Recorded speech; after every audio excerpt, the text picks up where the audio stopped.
Hey guys, make sure to subscribe and hit that notification bell to be updated every time I make a new video. Thanks, let's begin. Hey guys, welcome back to the channel. My name is Brian and I am the Horror Shark. And tonight I'm going to be talking about Evil Dead Rise. So, let's just dive right in. I already saw this with Monster. We did a short. It was mind-boggling insanity, and it was done last minute, so I'm okay with it because the film kind of felt that way, the way we felt after we saw the film. So let's start off with the pros. The film is excessively gory, not to the point where I was like, this is too much or this is too little, but in that nice little sweet spot when seeing an Evil Dead film, that's kind of what you expect, to have a great amount of gore. The effects were really good. Most of them were practical. I think there was some CG used, definitely, obviously, but it's kind of, you can't get away from it in this day and age. The characters were okay. I mean, I think that the acting was really good, but I don't believe the characters had great growth or anything, besides one. And that was barely even growth. It was like coming to a realization after some shit happens. You're like, oh yeah, well, I guess I'm this now. The other characters, you get their regrets, you get their horrified expressions, which are really well done. I mean, these are kids, like anywhere from, I want to say 8 to 17 or 8 to 16. And they actually show fear.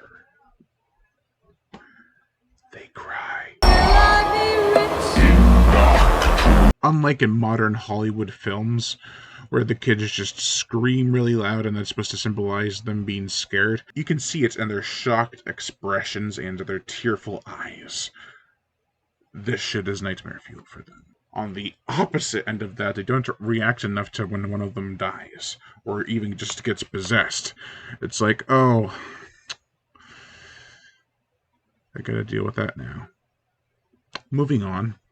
I'll deal with it when it comes up later on. I didn't really think that was a good idea. You need time to mourn for the characters. Like in Evil Dead 2013, that was the same mistake until they released the extended cut, which had more mournful scenes and him having to dispose of his friends, and it was pretty disgusting. At least satisfying. Evil Dead Rise has a lot going for it, and I feel there was some stuff cut to attribute to pacing, because the film was listed as 2 hours for the longest time up until near its release, when it was like, oh no, it's only 97 minutes. Like, okay, well, what was cut? Was there a 2-hour version or not? I mean, you can't just like be, oh, it's 2 hours long. Oh wait, no, now it's 23 minutes shorter. The score is really good. I don't think it's as strong as Roku Banos' score from the 2013 film, but it's good for what it tries to do, and that is be creepy and emulate Roku Banos' score. I did notice that there was some similarities, which was nice, as well as the familiar flies buzzing around in the opening. That was like, oh yeah, that's Evil Dead 2013's signature fly sound. So there are these little connections here and there that really work well for the film, and to help bring it into this universe of Evil Dead. Let's get into some spoilers. So, back in 2012, 13, probably 2012, I read the script for Evil Dead 2013. It was listed on IMDb. Somebody had it in the group's message boards that they used to have on that site. And I read the script. I was greatly enthralled. There were 2 scenes that stuck out with me, and one of them was not in this film, but another was. A scene where they're all getting along and talking and having a good time before Mia goes into detox mode.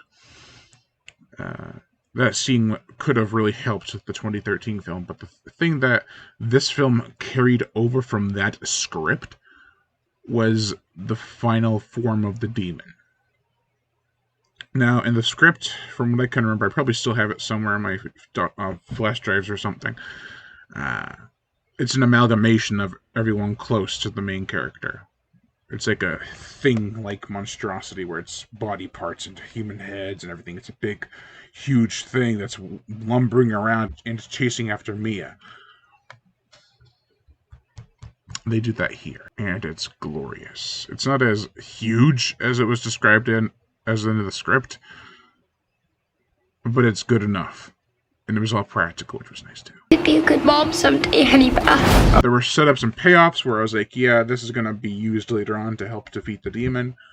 Naturally, it comes into play. And they also mention, and this is a little way to make wiggle room for more movies, that there are 3 books.